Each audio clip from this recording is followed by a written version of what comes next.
सतपुरा गांव का इतिहास सदियों पुराना था। ये गांव पहाड़ियों के बीच बसा हुआ था और इसके चारों तरफ एक घना जंगल फैला था। गांव के लोग सरल और सीधे थे, लेकिन उनके दिलों में एक गहरी आशंका थी। यह डर रहस्यमयी तालाब के कारण था। तालाब गांव के पश्चिम में था और इसके चारों ओर घने पेड़ थे। यह तालाब गांव का सबसे पुराना हिस्सा था और इसके साथ जुड़ी कहानियां पीढ़ी दर पीढ़ी चली आ रही थी। गांव के बुजुर्ग कहा करते थे कि यह तालाब देवताओं का वरदान है, लेकिन किसी ने इसे अभिशाप में बदल दिया और इस तालाब में बहुत से लोगों की खौफनाक तरीके से जान भी गई है। वे कहते थे, ये तालाब केवल उन लोगों को स्वीकार करता है जो अपने मन की सच्चाई का सामना करने की हिम्मत रखते हैं। इन कहानियों ने गांव वालों के मन में गहरा डर पैदा कर दिया था। कोई भी तालाब के पास जाने की हिम्मत नहीं करता था। बच्चे भी तालाब के नाम से डर जाते थे। लेकिन गांव के कुछ युवक और युवतियां, विशेषकर रमेश और लीला, इन कहानियों को केवल अंधविश्वास मानते थे। रमेश गांव का सबसे साहसी और जिज्ञासु युवक था। उसने शहर में पढ़ाई की थी और वैज्ञानिक दृष्टिकोण से सोचता था। वह इन कहानियों को केवल गढ़ी गई बातें मानता था। एक दिन रमेश ने अपने दोस्तों से कहा, ये कहानियां केवल डराने के लिए हैं। असल में कोई जादू टोना नहीं है। हमें सच जानने के लिए तालाब के पास जाना चाहिए। मोहन, सुरेश और लीला रमेश के सबसे अच्छे दोस्त थे। मोहन ने तुरंत कहा, मुझे इससे कोई लेना देना नहीं है। अरे भाई, मैंने तो सुना है कि वहाँ भूत हैं। मुझे नहीं जाना वहाँ। जाओ जाओ, तुम लोग ही जाओ वहाँ। तभी सुरेश ने भी मोहन के बात पे हामी भरी और कहा, हाँ भाई, मुझे भी नहीं जाना वहाँ, तुम लोग ही जाओ। तभी लीला ने रमेश की बात से सहमति जताई और कहा, अगर तुम सच में जाना चाहते हो तो मैं भी तुम्हारे साथ चलूंगी। मुझे भी यह जानने की इच्छा है कि यह तालाब इतना डरावना क्यों है। अमावस्या की रात को दोनों ने जंगल में जाने की योजना बनाई। उन्होंने मशालें, रस्सी, खाने पीने का सामान और एक चाकू अपने साथ लिया। लीला ने कहा, हमें किसी भी अप्रत्याशित स्थिति के लिए तैयार रहना होगा। रमेश ने जवाब दिया, अगर हमें सच में कुछ अजीब दिखे तो हमें इसे तर्क से समझने की कोशिश करनी चाहिए। डरने का कोई मतलब नहीं। रात घनी थी। जंगल में हर कदम पर उन्हें ऐसा महसूस हो रहा था जैसे कोई उन्हें देख रहा हो। पेड़ों की शाखाएं झूल रही थी और हवा में अजीब सी सरसराहट थी। रास्ते में उन्हें एक पुराना मंदिर मिला। इस मंदिर के चारों ओर सूखे फूल और टूटे हुए दीपक पड़े थे। लीला ने कहा, क्या यह मंदिर भी तालाब की कहानियों से जुड़ा है? रमेश ने जवाब दिया, शायद, लेकिन हमें ध्यान रखना होगा। ये जगह अजीब लग रही है।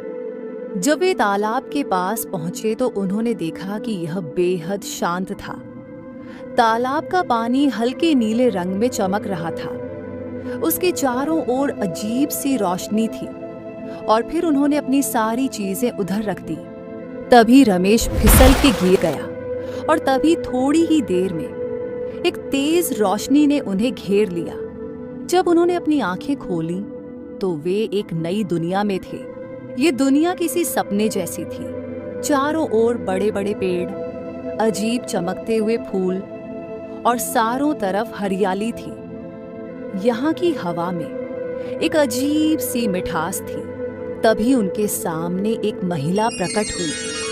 वह लाल कपड़े पहने हुए थी और उसकी आंखें चमक रही थीं। ये महिला उसी तालाब की देवी थी। वो एक आम इंसान के रूप में थी। उसने कहा, तुमने इस तालाब के रहस्य को जानने का साहस किया है, लेकिन इसे जानने के लिए तुम्हें 3 चुनौतियों का सामना करना होगा। पहली चुनौती थी डर का सामना करना। रमेश और लीला को अपने अपने डर का सामना करना पड़ा। रमेश को एक गहरी खाई पार करनी पड़ी, जबकि लीला को अंधेरे और अकेलेपन से जूझना पड़ा। दूसरी चुनौती थी लोभ से बचाव।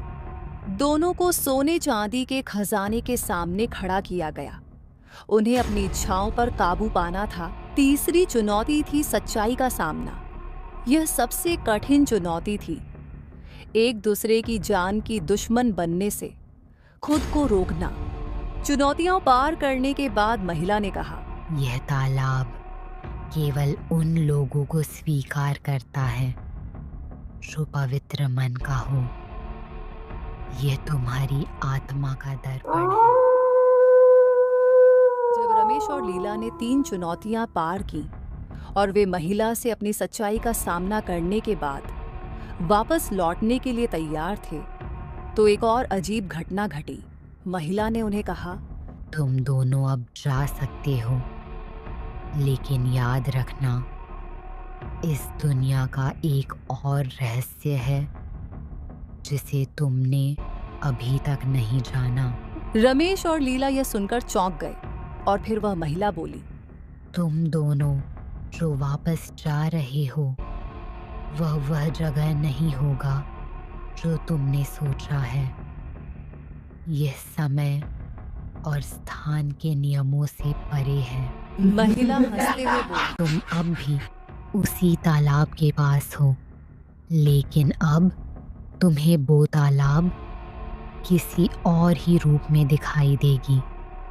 अब तुम्हें पता चलेगा कि तुम असल में यहाँ क्यों आए हो, और इस यात्रा का उद्देश्य कुछ और ही है। रमेश और लीला समझ नहीं पाए। वे तालाब के पास खड़े थे, लेकिन अब उनका वह जादुई अनुभव जैसे हवा में उड़ गया हो। जब दोनों तालाब से लौटने की कोशिश कर रहे थे, तो अचानक वे एक अजीब सी अवस्था में फंसे गए। उनके सामने एक और तालाब था, लेकिन यह अलग था।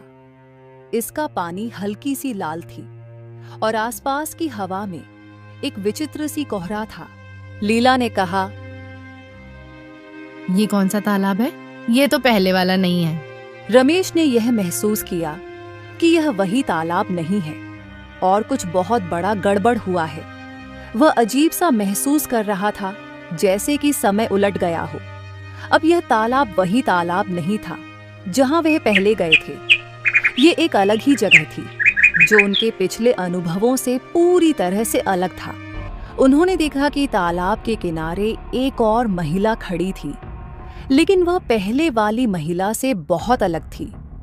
उसकी आंखों में एक गहरी और खौफनाक लाली थी। असल में यह महिला की काली शक्ति के वजह से हो रहा था। वह महिला बोली, तुमने मेरे रहस्य को जानने की कोशिश की, लेकिन अब तुम खुद मेरे जाल में फंस चुके हो। नई महिला ने अपनी पहचान खोली और बताया कि वह पहले इस तालाब की देवी हुआ करती थी, लेकिन अब वह एक शापित आत्मा बन चुकी थी जो बहुत सालों से इस तालाब में बसी हुई थी। महिला ने उन्हें कहा, पहली महिला जिसे तुमने देखा था वह वो मेरी पहले की रूप थी जो इस तालाब की रक्षा करती थी, लेकिन एक दिन मुझे किसी ने मारने की कोशिश की और मेरी पवित्रता को नष्ट किया और इस जगह को शापित कर दिया। मैं उस शाप का हिस्सा हूँ। मैं वही आत्मा हूँ जो उस देवी को निगल चुकी है। रमेश और लीला अब समझ गए थे कि उनका सामना एक असाधारण और डरावने रहस्य से था। अब यह तालाब केवल एक जादुई स्थान नहीं था, बल्कि एक फंसी हुई आत्मा का घर था। जब रमेश और लीला उस रहस्यमयी महिला से बातचीत कर रहे थे, तो एक और चौंकाने वाली घटना घटी। अचानक समय जैसे रुक गया था। उनके सामने वह तालाब गायब हो गया और उन्होंने पाया कि वे उसी जंगल के एक अंधेरे हिस्से में पहुंच चुके थे। रमेश ने कहा, ये क्या हो रहा है? हम तो अभी तालाब के पास थे, अब ये जगह बदल कैसे गई? लीला ने कहा, यह जादुई जंगल हमारे साथ खेल रही है। यह वह जगह नहीं है जहां हम पहले थे। हम अब एक समय के पार्श्व में हैं। अब यह जादू नहीं था, बल्कि एक भ्रामक वास्तविकता बन चुकी थी जो समय के बहाव को उलटने की शक्ति रखती थी। रमेश और लीला ने महसूस किया कि वे किसी बहुत बड़ी मुश्किल में फंस गए थे। रमेश और लीला उस अंधेरी जगह से थोड़ी दूर चल के गए और दोनों ने देखा कि वे उसी पुराने मंदिर में लौट आए थे।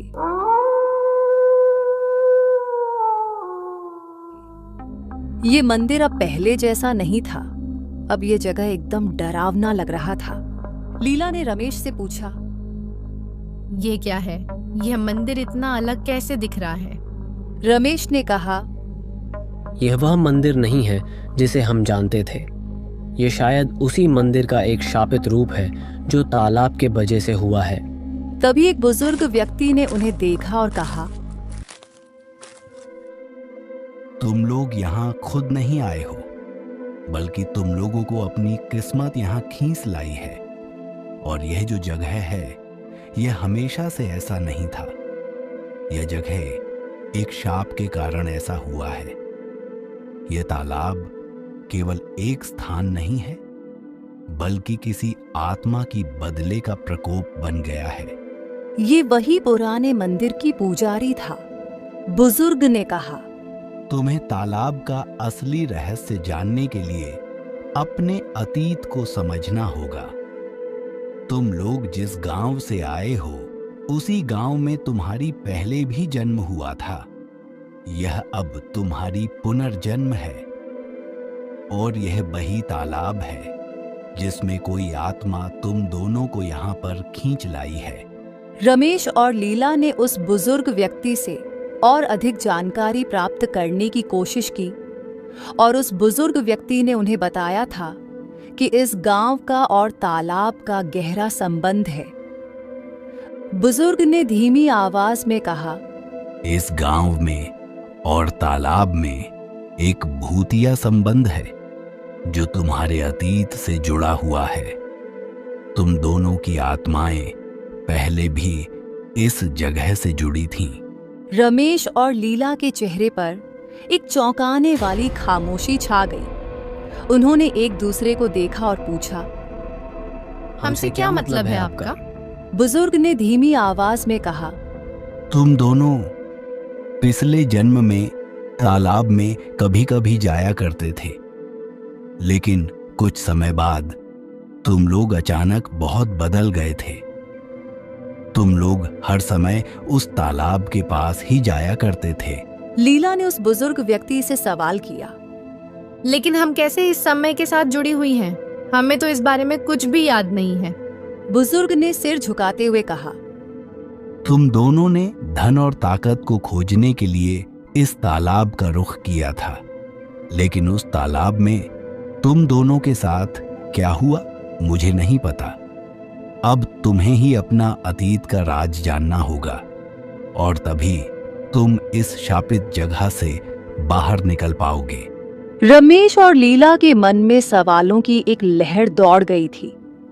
वे अब यह जानने के लिए तैयार थे कि आखिर उनका अतीत क्या था और तालाब का उनसे क्या संबंध था। वे एक बार फिर तालाब के पास पहुंचे, लेकिन अब वह तालाब पूरी तरह बदल चुकी थी। उस तालाब का पानी उबल रहा था और फिर मानो अचानक तालाब का रंग ही बदल गया। इसकी सतह पर अजीब अजीब सी आवाजें आ रही थीं, जैसे यह तालाब जीवित हो।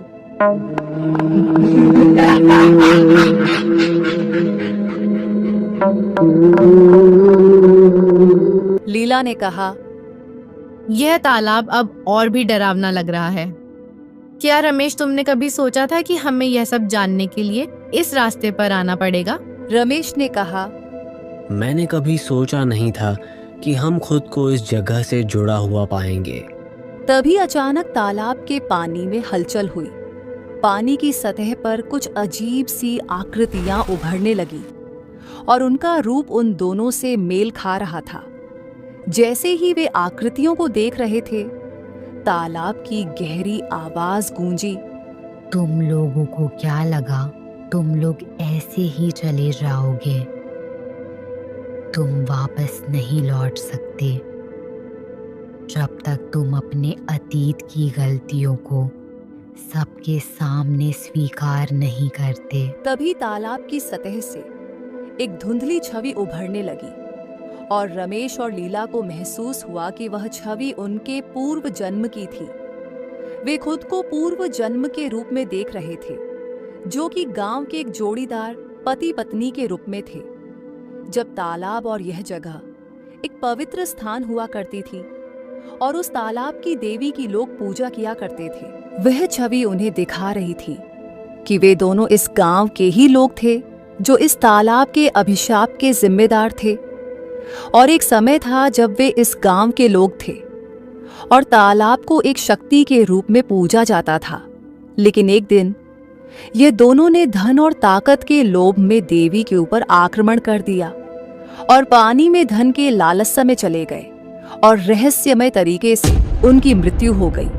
और उन दोनों की उसी कुकर्म के कारण तालाब की देवी शापित बन गई और यह तालाब भी शापित बन गई।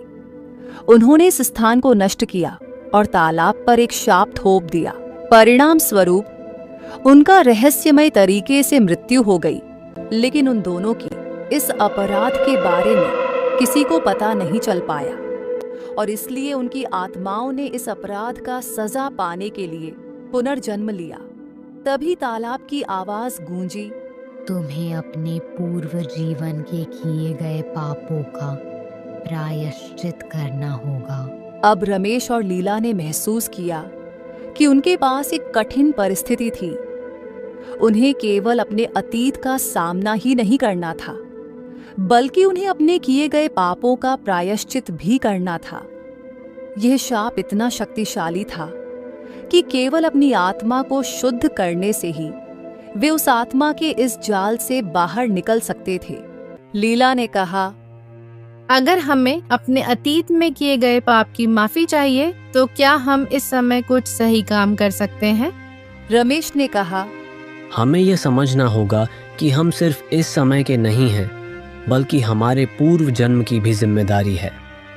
हमें अपनी पुरानी गलतियों का प्रायश्चित करना होगा। यह सोचते हुए दोनों ने तालाब के किनारे अपनी पुरानी भूलों को स्वीकार किया और अपनी आत्माओं को शुद्ध करने के लिए उस मंदिर में देवी की नाम से पूजा की और कसम खाई कि वे इस बार अपने गलतियों को सही करेंगे।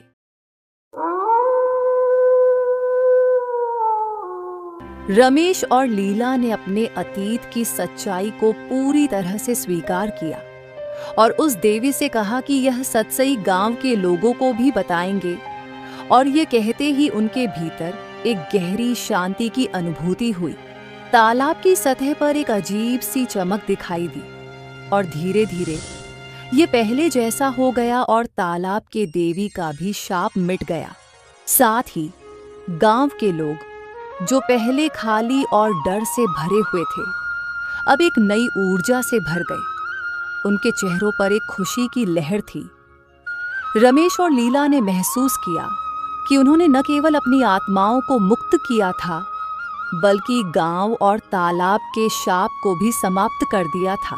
तालाब अब केवल एक शांत और सुंदर स्थान बन चुका था और उसकी पानी की सतह पर हल्की नीली रोशनी चमक रही थी, जो अब किसी बुराई का संकेत नहीं, बल्कि एक शांति का प्रतीक थी। गांव लौटकर रमेश और लीला ने महसूस किया कि उनका जीवन अब पूरी तरह बदल चुका था। तालाब का रहस्य अब केवल एक कथा नहीं, बल्कि उनके जीवन का हिस्सा बन चुका था। वे जानते थे कि इस अनुभव ने उन्हें बहुत कुछ सिखाया है। अतीत को अपनाने की ताकत, शांति की खोज और अपने कर्मों का स्वीकार करना।